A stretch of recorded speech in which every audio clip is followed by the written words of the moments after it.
Okay, so continuing our presentations for today, I'm really excited to turn to my leader and my Chief Executive Officer of the M&D Association, Sally Light, fresh from appearing on national television over here this morning, may I add as well, with her presentation advocating for research funding from government, a partnership approach. Hi, I'm Sally Light and I'm the Chief Executive of the Motor Neurone Disease Association of England, Wales and Northern Ireland. I'd like to talk to you about our work this year to advocate to our UK government for additional funding for M&D research.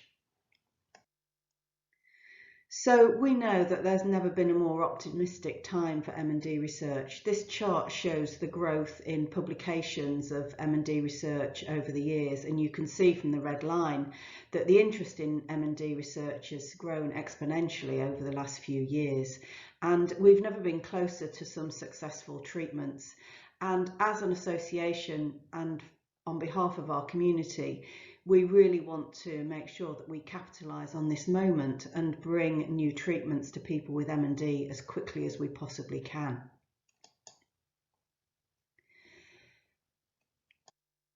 But the situation is not that positive in terms of funding in the UK.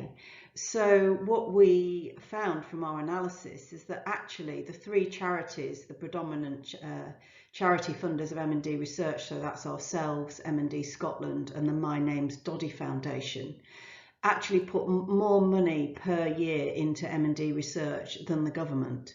So we put in collectively just over £5 million per year, and the government puts in less than £5 million a year. And this is obviously a situation that we felt was unacceptable and wanted to do something about. So where is the real blockage in funding?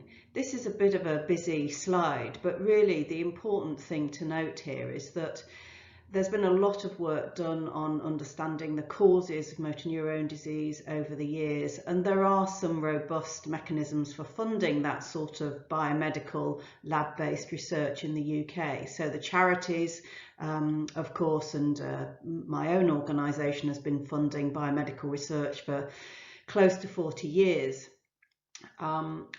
So that part of the pathway is reasonably well resourced. And at the other end, clinical trials are either resourced through government funding or through drug companies. But there's a gap in the middle, the whole area of drug development and discovery, where it's very difficult to identify a suitable funding source. So government funding is very fragmented. It will fund parts of this pathway, but it won't fund the full journey. And although as charities we try to bridge that gap, we simply don't have enough money to do that in spite of the massive generosity of our supporters. So we're looking to the government to provide a seamless funding mechanism to fund drug discovery and development right from the bench to the bedside. And that's really what this advocacy campaign has been about. So we formed an alliance. This is actually new work for the Motor Neurone Disease Association. Until a few years ago, we were really the only charity in England, Wales and Northern Ireland of any size working on behalf of the M&D community, but that's no longer the case.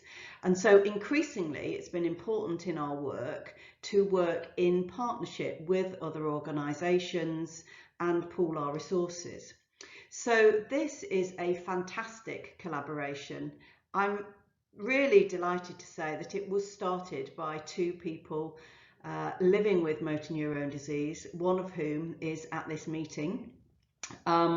They were vociferous in their requests of the M&D Association to get involved in this and put forward a very compelling case. So we gladly joined, and I'm very pleased to say that since we joined, we've also been joined by M&D Scotland, also at the meeting, and the My Name's Doddy Foundation, which is a relatively new charity, last few years, perhaps 3 or 4 years in the UK. But to support and really drive that conversation forward, we have two fantastic neurologists and M&D researchers as part of the coalition. Professor Ammar Al-Chalabi, who many of you will have heard of from King's, and also Professor Chris McDermott from the Citran Centre, which does a huge amount of M&D research in Sheffield in the north of England. So together we are the United to End M&D Coalition. So what are we asking for? Well, we think that there are lots of very positive things in the UK about the way M&D research is organised and supported. There's a lot of collaboration between M&D researchers, both within the UK but also internationally. But there's much more that could be done to make M&D research a more joined up collaborative effort. So we're looking for a virtual M&D Translational Research Institute and the funding to create such a being. And this will enable us to have a multi-centred, multidisciplinary approach. It will help us to accelerate drug discovery and development and really secure that pathway that I talked about a few minutes ago. And also it's very much about enabling quicker and cheaper trials that everyone with M&D has an opportunity to get involved with. At the moment, the number of people that can access a clinical trial in the UK is way too small. And part of the important purpose of this institute is that more people will get an opportunity close to home to get involved with trials. And instead of the situation that we have at the moment where we set up a trial, it turns out probably not to be positive, and then the next time we have to start all over again. We've got that infrastructure there, and there can be a seamless process for trials to come along one after the other. And in addition, this will help us to engage with industry because we'll have that infrastructure there for them to get involved with, for them to bring their compounds to, and we can work in better collaboration, closer harmony with drug companies to the benefit of everybody. So that's really what we're looking for. And we're asking for £50 million over 5 years, which on the surface sounds like a lot of money. But in terms of our UK government's expenditure, it's an absolute drop in the ocean. And this could literally be a game changer for people living with M&D. And so we think from a government's point of view, you know, they want to be at the leading edge of science in the world, and this is a fantastic opportunity, a fantastic good news story for them to do something which can really make a difference. So that's the campaign. And what progress have we made? Well, I don't know if you're familiar with the game Snakes and Ladders, but you go up the ladders, which is obviously very positive, but sometimes you also slide down the snakes. And, you know, we've had both of those. We've had some amazing access to parliamentarians, including very senior parliamentarians. And we've absolutely to thank ex-rugby international Doddy Weir from the Doddy Weir Foundation for helping us with that, and also other sports people living with M&D, including rugby international Rob Burrow and a footballer called Stephen Darby. So we've had some very good success, but we've also had quite a lot of blockages, particularly from civil servants who want us just to use the same old mechanisms for funding, which we know, you know, simply don't work for motor neurone disease. So we're on the journey, and you know, we will continue to fight. You know, we have periods where we get very angry and shouty about the lack of progress, but also other times when it feels like we really are making progress. And one of the things that I would say, and I've mentioned at the start that you know, this is one of the first times that we've really worked in this sort of partnership with other motor neurone disease charities across the UK, and with the leading researchers, and of course at the heart with people with M&D, and we've been joined by 2 more people living with M&D now in the coalition, is that what we've achieved in partnership is far more than any of our organisations could have achieved by ourselves. And that is a really encouraging thing. I'm not saying it's always been easy, it absolutely hasn't. As the biggest organisation, I would say that, you know, we are used to doing things our own way and at our own pace and in a way which we have found works for us in the past. But this partnership has really challenged some of that thinking. The people with M&D have really pushed us hard to keep the pace going. And other charities have different ways of doing things, different skills, different experience to bring to bear. And we've really benefited from that. And I hope they've really benefited from our involvement as well. So it's not always been easy. Sometimes it's been quite tricky. Sometimes, you know, you've thought, oh gosh, we wouldn't have done it that way. But actually, we've relaxed, we've gone along with it, and we've achieved far more together than we would ever have achieved apart. And it's been very interesting to see how the very different skills that we've brought to bear on this campaign have got us to where we are today. So for any of you grappling with the same sort of thing, I would say go for it. There's much to be gained. So thank you. That's all I've got to say.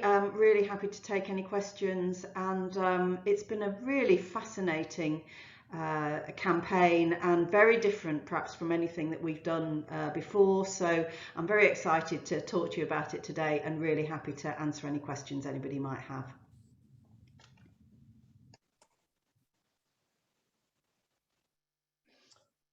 Right then.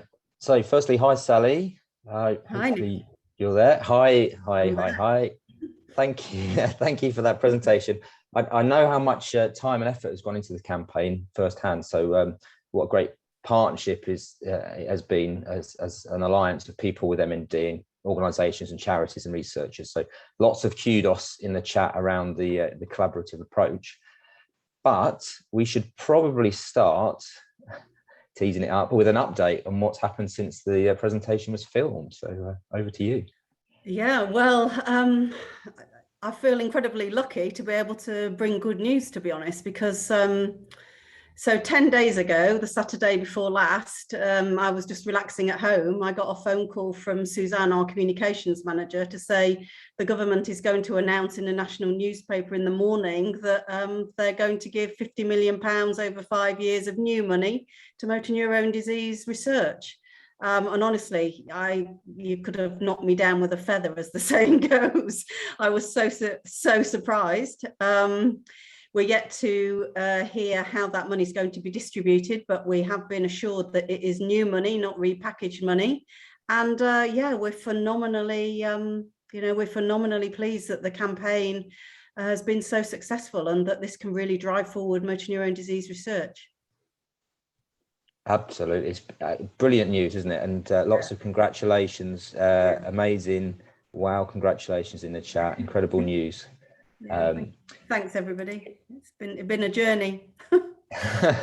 So I guess Mike, I'm looking for questions, but I'll pitch in with one while I wait, which is just about the next steps now, really, in terms of working with government and understanding what it looks like and how we spend it. Yeah, well, I think the important thing about this money is that for researchers so far, what they've had to do is, you know, every few years they've had to apply for yet another research grant, and they've never known where the next sort of set of funding was coming from. And also they've done that, although there's a lot of collaboration in the UK and of course worldwide, they've not been able to do the sort of end-to-end research that we know is going to be vital in order to find these new treatments more quickly. So this pot of money will really help us go from the scientific advances, the work, you know, what we now know much more about what happens to motor neurone disease, and take that right through to drug trials. And not just the kind of drug trials that we've had in the past, but the platform trials that everybody is now talking about as the way to go forward. So it's going to be, you know, we hope it will be game changing. You don't want to use that word lightly, but we really hope that this is going to be the catalyst for really being able to move on a pace now. Mm. There was one question about the campaign itself, around how long did this campaign take? Maybe some words on the length of the campaign and progress. I think the campaign itself is probably about 2 years in total. But what's happened over the last 12 months that has really helped us, and it's interesting that I'm telling you about this today, is that we've had in the UK so much more awareness of M&D in the last 12 months than we've ever had. I mean, it's been transformational. And that is because of Doddy Weir, who I mentioned in the video, but also a rugby league player called Rob Burrow, who was diagnosed with M&D 2 years ago. And his friend and teammate, Kevin Sinfield, has been doing huge physical endeavours and fundraising. And I've actually just come back from seeing him finish a run of 101 miles in 24 hours, which has just raised us £1 million. But more importantly than the £1 million, it's really got M&D onto the BBC on a regular basis, and that's got to have been significant in pushing the government into making this award, I think. So it's the campaign for sure, but it's also the greater public awareness and governmental awareness of M&D in the UK. It's a real, I don't know, perfect storm is the wrong phrase. I'm trying to think of the right phrase. Perfect coming together perfect, of positive storm. Positive storm, isn't it, really? Yeah. There's a couple of questions. I mean, Gorit Jan always thinks big, of course. So thinking about European scale or world scale was this question. And actually, I've got 2 chats on the go. I think it's the same question, the other one. So, ALS M&D without borders is the question. Do you think there's a possibility? Well, this is money that's coming, it happens to be coming from the UK government, but I would be extremely disappointed if the research wasn't international collaboration as it often has been in the past. And, we're definitely as an association committed to that. So we want to make sure that the best science happens, don't we? And as Gorit Jan says, this is a global fight, and we very much want to be part of that. So I think somebody mentioned, I think one of my colleagues said this to me on the day that I told them about the announcement. They said something like, money to the UK is success for the rest of us as well, because wherever the research happens doesn't really matter, does it, so long as it happens. Absolutely. And I've got one other question, which because we've got 2 or 3 minutes still, so please do put more questions in the chat. I know Sally doesn't mind, but my question was really around the impact for fundraising, I suppose, for the M&D Association, because I guess the PR of that announcement could be detrimental to the association. So, is there any thoughts you've got around that? Yeah, I think we need to be really careful how we message it, because I think it'd be possible to think, well, we don't need to raise any more money for M&D research now. They've got all they need, and of course that's not the case. The charities and industry need to continue to contribute to that overall pot for M&D research funding. But as well as that, we as an association need to continue to support people living with M&D and their families now until the day we find some suitable treatments. And so, our work goes on, and our work is entirely funded by voluntary donations. So we need to continue to fundraise, and we'll have to continue to work very hard at that. Absolutely. Still lots of kudos, Sally, coming in. Kudos to Sally and the whole team. Congrats. This is an amazing commitment.